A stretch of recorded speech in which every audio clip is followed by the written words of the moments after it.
Attention all attendees. This is a special night for the Live Cafe. Mark your calendars as this is our very first live music show the Bombers has for us tonight. So that's your idea? Music show? No, a music show and a review. A DJ night with a side of commentary and comedy. Live music showcase criticism? That sounds retarded. I mean, what, you're gonna be some Anthony Fantano on stage? Theater kid shit, I swear. I think that sounds unique. Let's give it a shot. All right, sweet. Without further ado, here's Bomber! Hey everyone, yo, everybody, yo, what's up? I know. All right.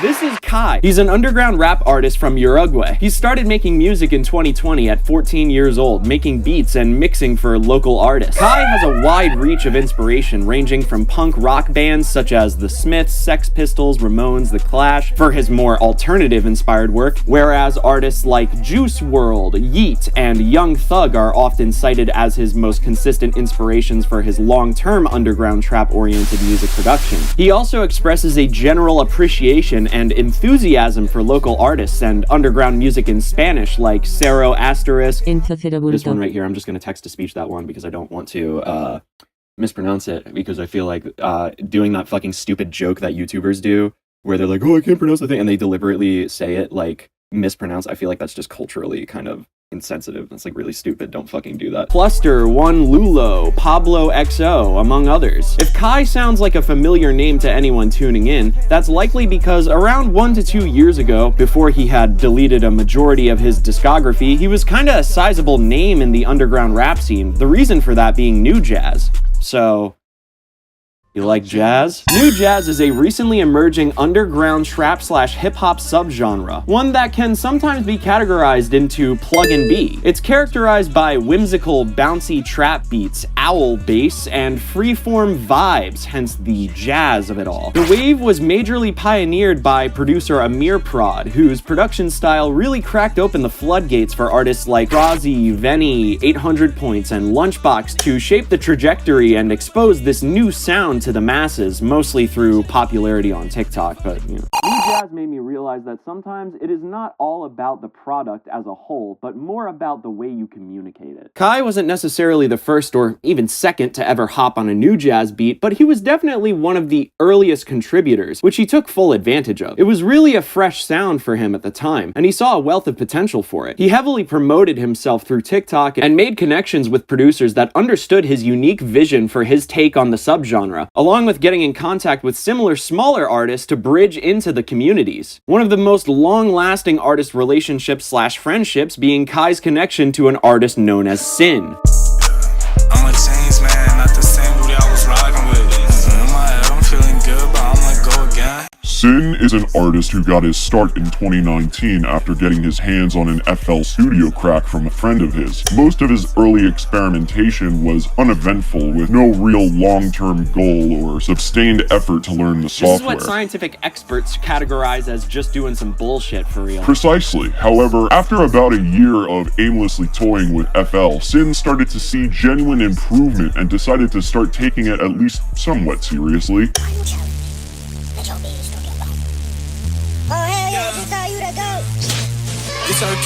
This is really Sin's whole modus operandi, it seems, just throwing himself at whatever finds him and seeing how far he can take it, if things pan out well enough. He reportedly didn't take much inspiration from anyone major outside of what he's currently listening to at any particular moment. On top of that, he doesn't necessarily have a vision for his sound or what he wants to achieve with it long term. More so, it seems Sin just likes to make whatever feels best at the time, and doesn't particularly like sticking to one singular style. Much like KHAI, Sin also has a long history of deleted and or archived material, ranging from hyperpop to trap hip-hop, and even some indie alternative music as well. I can't believe you're joining in on this, for real. Well, I wasn't sure at first. Feels like some of this stuff might be out of my age bracket. Aw, man, relax. You're like I don't know, like unk status at worst. Unk status? Yeah, it's like you're old enough to be someone's uncle, but you still do cool stuff and probably have a bunch of really wild stories and maybe a motorcycle. Well, never mind. Anyways, so look, I've got BNKNWT, Bad For Me, I, and SSS. How about you? I've got A Place Beyond, Oh? Evil World, Ooh, okay. The Final Sin, and Bloodlust. Oh my god, dude, the roof is gonna come off this place tonight. You really think so? Type shit I do. Yeah, hey. Maybe we'll be lucky and even have a single guest tonight. Oh, come on, don't get so down. You never know what could happen. Hey! What? You gonna stick around after things go well? Oh, I can. Why? Because I want to hang out with you. You're my friend now. What? Nothing, I'm gonna just go get my set ready.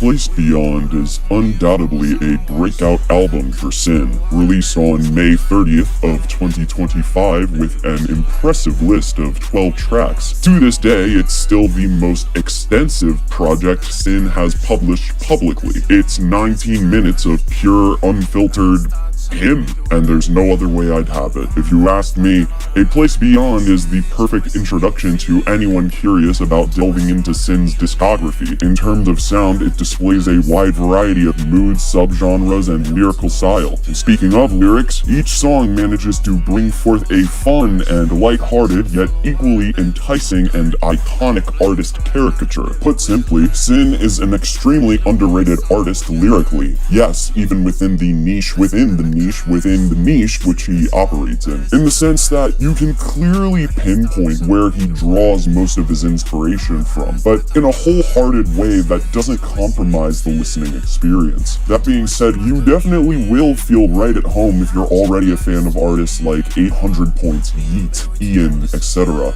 It's that slight melodic, self-indulgent underground trap with just a slight dark fantasy aesthetic tinge, mixed with the levity of modern-day ironic internet humor. As stated previously, A Place Beyond does a masterful job at displaying all of these aspects. You get tracks like Blessing and a Curse or Her/Home that are emotionally tender and deeply introspective or personal in both their lyrical and instrumental contents, with a heavy emphasis on atmosphere and melodic vocals to portray a more vulnerable or sympathetic tone.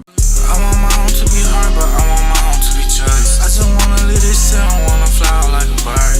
So many mistakes, but I just had to learn. Knew it from the start when I put my trust in the heart. Hope I'm not asking for too much. We would do it all for me if I was at my worst. I got a cup full of water, baby, there's no dirt. I don't blame you for lying out of baby, we just learn.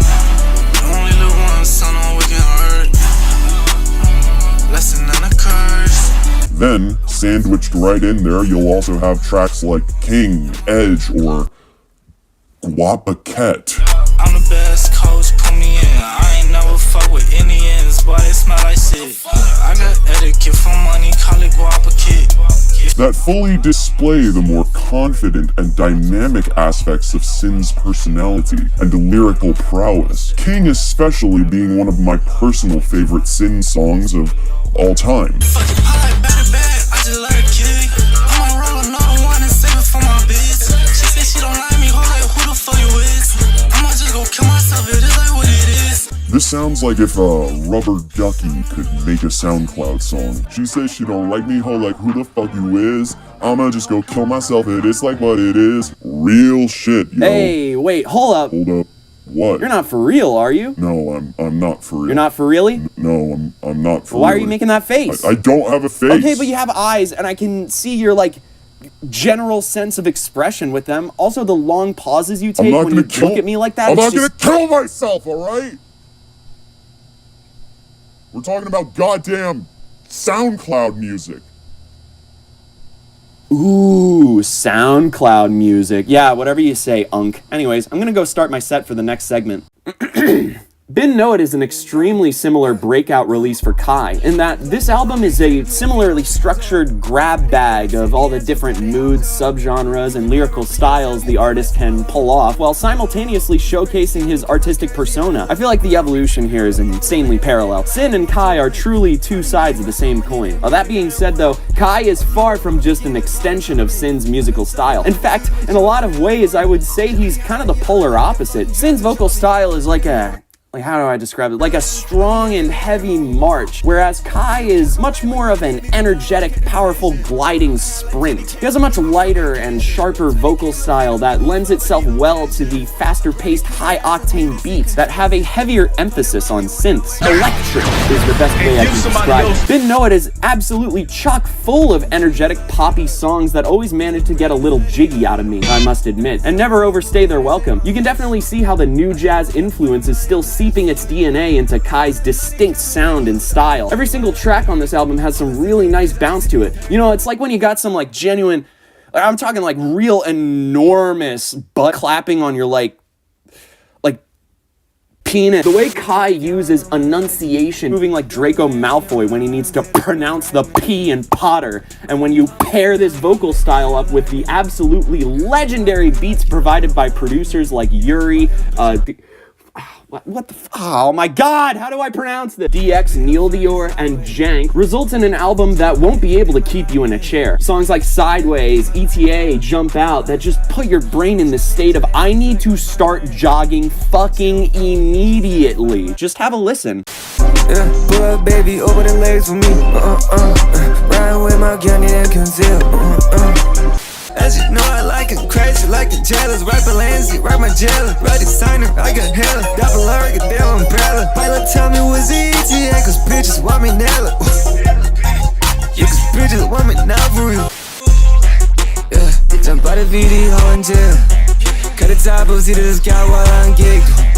People fire, you live more than no trace. When you see my blick, I swear that boy just freeze.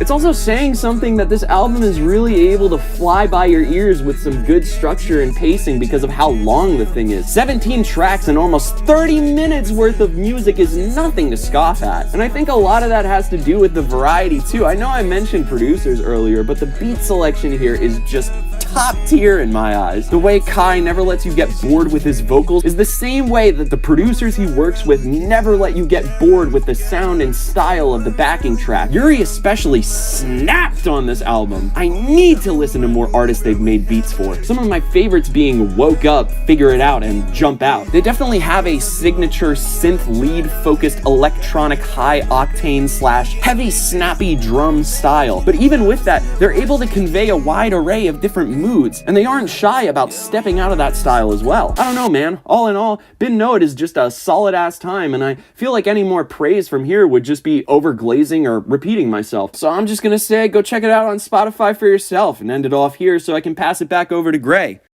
Evil World is another consistent, well-structured, albeit more subdued, release from Sin, following up from A Place Beyond. With 8 songs and a runtime of 14 minutes, Evil World continues off the residual steam from A Place Beyond and almost offers up a sort of bite-sized extension of that sound and style. At least that's the way I saw it. However, it still has its fair share of surprises to throw your way. The high notes of this album definitely hit, especially with that Maybach music beat for Land. You could swing a hatchet around and kill people to the song. Ace touchdown on my lip, on my tongue. I don't see what they see, but bitch, I'm the number one. I got too much in my body, I throw it up. Beat, throw it up. Money, bitch, I throw it up. Stepping with Balenci runners. 2 pockets, I got 2 shanks in them. I don't bang with them. Bitch, I get my bands with them. Big ass shoes with them. Not to mention, Mix It Up is a powerful introduction with that lead mono-focused beat and some infectious, iconic bars. I know, get enough. I just do it for the love. Thought I couldn't fall in love, I fell in love. In the blue fan, I just got a pill in my blue fan. Smoke the ride, let's straight to my face, don't need no filter. Hey, come in here, I just got it from my dealer. For the most part, though, Evil World is a much more subdued release from Sin. The tape quickly settles down after the introduction, and only really peaks back up like 2 other times with Land and Oxycodone. I really don't mind though. Sin especially knows how to bring the tempo down, but still deliver something that feels hard-hitting and atmospheric, showcasing that brilliantly with songs like Murda, Forgive Me, Flowers, and especially Every Limb. Only complaints I really have with Evil World is that it doesn't feel as aesthetically soaked as the rest of Sin's work. I don't know. Maybe that's because there's no horror movie poster or 80s grunge imagery on the album cover for this one, and I'm gaslighting myself into thinking things I don't believe again, but who knows. I feel like there was something about the instrumentation, structure, and general sound of A Place Beyond that just hit different for me as well. Plus, I feel like with the beat selection in particular, while the high notes here definitely hit harder than A Place Beyond in a few regards, I feel like that's also because, on the whole, the beat selection here isn't as diverse or soundly in tune as the selection for A Place Beyond. All in all though, I feel like Evil World is a solid time despite not personally quite reaching the bar that was set by A Place Beyond, and some of the singles released prior. It still retains Sin's signature style and sound, and for the most part is just a way for listeners to get more of what they already enjoy from A Place Beyond. I just wish it was a little more separated from that project though. I noticed I've been comparing it to that album a lot in this segment, and I feel like that goes to show how much this feels like some kind of, I don't know, DLC expansion for that album. By the way, I have nowhere else where I feel like I can mention this, but Oxycodone is such a funny send-off for the album as well. It's so out of left field and aesthetically and tonally disconnected from the rest of the album. This is like King 2, and it comes on after the end of Flowers. Now, I'm not complaining though. I mean, King was one of my favorite tracks on A Place Beyond for a similar reason. Plus, I just love this random, unserious, bouncy, squeaky, fast-paced type of song style from Sin. I don't know what you would even call it. Rapping over a Teenage Mutant Ninja Turtles beat? You know what? That's perfect. Hey, what can I say? Analogy master over here.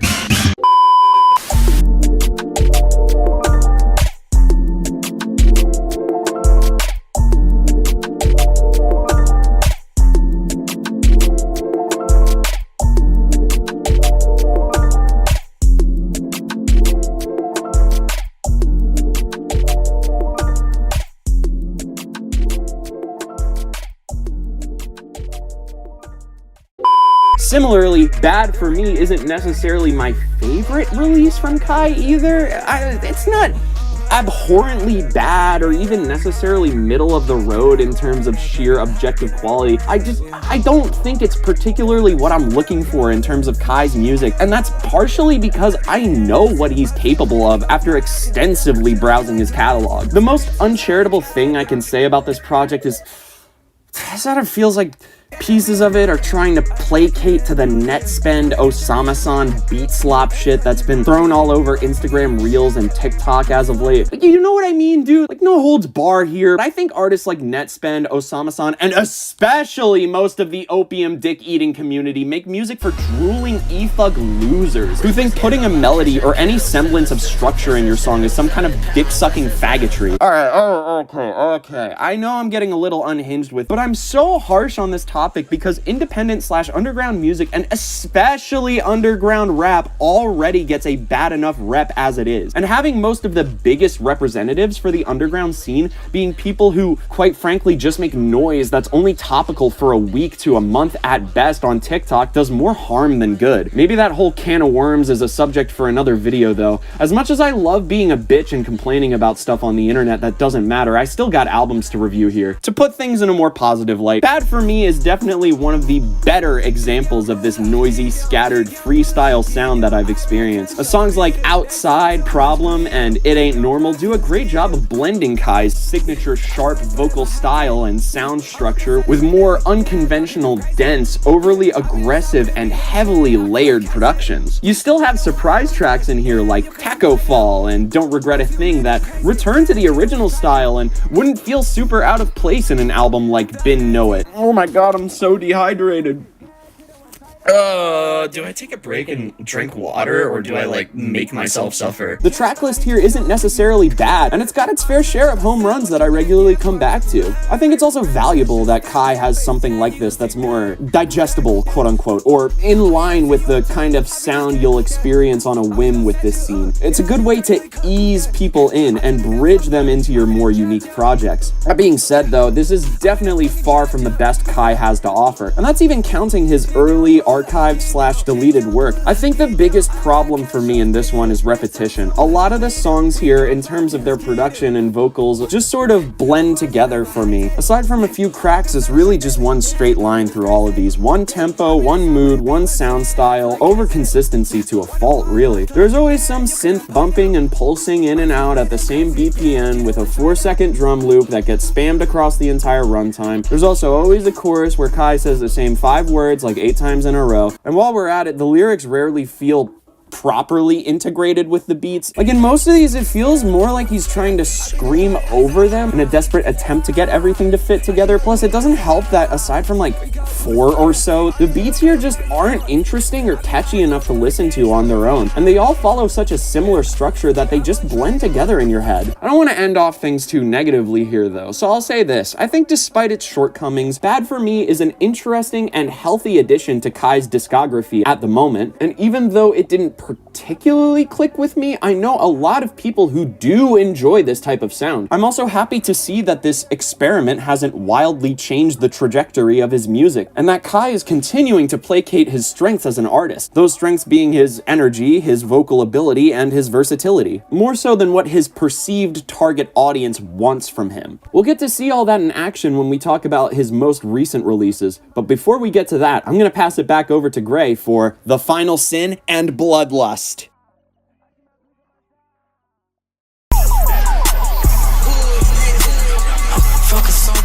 The Final Sin, along with Bloodlust, are my current favorite releases from the artist, and I'm so happy, after delving into his discography, that the title for Final Sin isn't literal. When this came out, it was by far the heaviest, grungiest, most aesthetically soaked piece that Sin had released. If you ask me, it unquestionably set the bar higher for any project he releases going forward, which is insane because this is only 5 tracks long, making it shorter than both Evil World and A Place Beyond. But damn if it's not the most consistently hard-hitting 5 songs he's put out yet. I might be... what did you call it, kid? Uncle certified? Unk status? Yeah, whatever that is. But as soon as I hear Bin Lit, it's like an anti-exhaustion spell. A hard-hitting 808 and cymbal-heavy track that lends Sin the freedom to absolutely smash this thing wide open with an infectious non-stop flow. Then we follow that up with the iconic White and Black that carries the momentum of the opener and delivers something a bit more pulled back, but still hard-hitting nonetheless. Another great ego boost song with a beat that's absolutely dripping with atmosphere, with the whole ticking motif and the background chimes. Coast has an unforgettable hook that works perfectly with that droning, swinging buzz synth lead and simple drums. I feel like if Sin ever performed live, it would be a crime not to whip this one out. Your money to get high, I get high and I got money, she want me to go and die. I'ma die beside the way, I wanna show hoes to the side. I just want you pin white, she want me to pull her now. I pull up the same words, hoes to the side, I'm on my beats. If I'm not rich, swear to God I'm not late. Alex on me, I just put on my lead.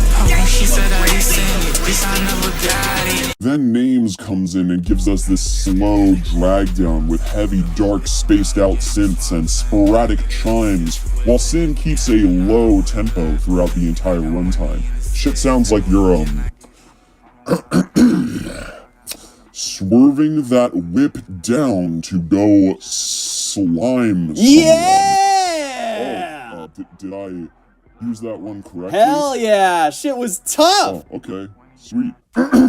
And last but not least, Hands on Me lets the listener down easy with a lighter, slower, more romantically charged sound. A slow tempo with a low, humming analog synth graces your ears as Sin serenades you about a heavenly woman entrancing him while he's under the influence. All in all, Final Sin was an excellent release from Sin. Iconic, well-paced, well-packaged, and executed wonderfully on advancing and evolving his sound and aesthetics, as well as his lyrical prowess. And I was so unbelievably happy to see that translated into the release of Bloodlust as well. Bloodlust essentially takes all of the positive lessons learned in the production of Final Sin and applies them to an 8-track long album. It remains condensed and focused while still opting to provide that mood variety that we often see in his album releases. The dark horror fantasy, Lord of the Rings mysticism shit is on full blast now. Just listen to the intros for Do It or Change.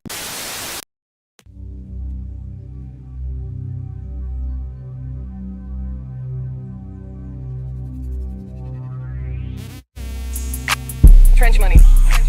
All of the productions for this release are absolutely stunning too. So much variety, atmosphere, and instrumental creativity. For example, Allude with its heavy emphasis on dense harmonic chorus samples, and Loud, that short medieval synth lead rips like crazy. Of course, these illustrious and mystical backing tracks from Russian Telegram channels wouldn't be as impactful without the always excellent, consistent, and stylish vocals from Sin. The lyrical punch and confidence from Final Sin also transfers right over in songs like my personal favorite from the album, Loser. If you want to sick it, get it whenever.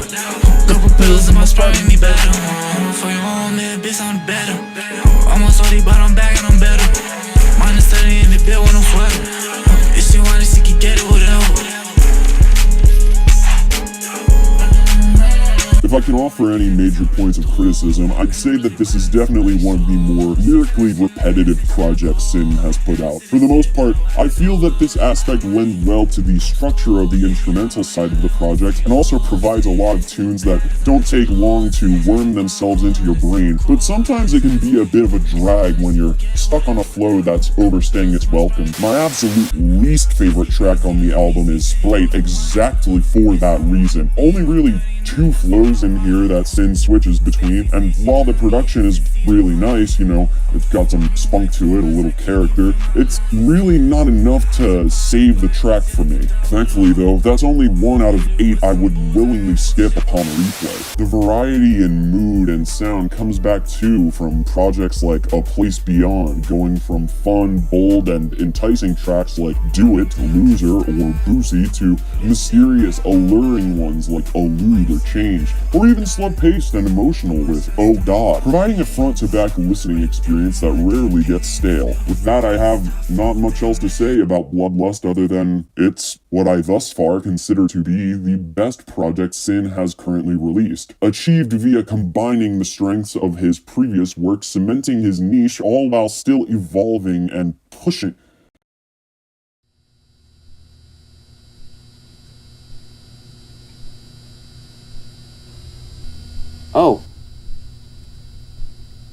Oh shoot, Psst, Gray! Huh? Dude, you okay? Yeah, I'm just stuck, I guess. Stuck? Yeah, I don't know what else to say. Well, I mean, do you feel like you need to say more? I feel like you ended it off pretty good there. Yeah, but I don't know. I feel like it should be more. I just essentially went through his entire discography on major platforms.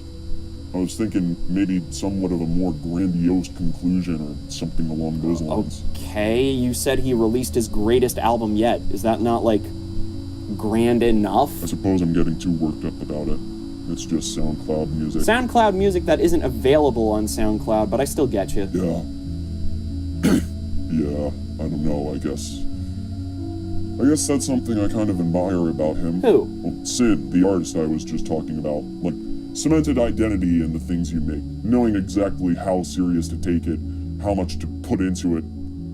I never know if I'm putting enough into anything or if I'm putting in too much. Like, you never know if you're being too extra or not? Ostensibly, I guess. Hey man, I get it. Look, when I was in school, when I was like a little kid, we had this whatchamacallit, like a discipline system. Yeah, discipline system. This was around, I want to say, 1st or 2nd grade. We were really young, is the point. You know how classrooms with those grades go. A bunch of unregulated goblins skittering around, so you need some kind of system to keep everyone in line, doing what they're told and all. So we got these colored cards, right? They went from green to blue to yellow, then finally red. You would start at green and get flipped down a level every time you misbehaved, which, by the way, the teacher could justify anything being misbehavior. And they love to single out people. As a kid, I was really like impulsive and extra, so you know. Blue was like this warning state, sort of like, hey, we don't like the way you're acting, get with the program. Then yellow was like, you're getting sent home with a note to your parents. And red, I think, was just straight up like detention or staying after school to have the teacher talk with your parents or something. Yeesh. Harsh system for a bunch of kids who need help to just tie their shoes and spell their own names. Yeah. From what I remember, you could only revoke and go up 1 card on good behavior before the end of the day. So if you were on blue and you behaved until the bell, you could go back to green. But if you were red, you could only go back to yellow. Still, a note from the teacher was better than literally detention, so whenever red came around, it was always, I don't know, time to really focus up and be normal until the day is over. I completely forgot the point of why I was telling you this story. My bad. It's okay. Yeah, I honestly lost my train of thought like 5 times while explaining that. Well, that sounds frustrating. Sometimes, but who cares? It doesn't matter that much, and if it does, it'll come right back around. A nice way to look at things. It's sincere. Are you going to talk about those last 2 albums now? What? The entire show we were doing. Oh, yeah.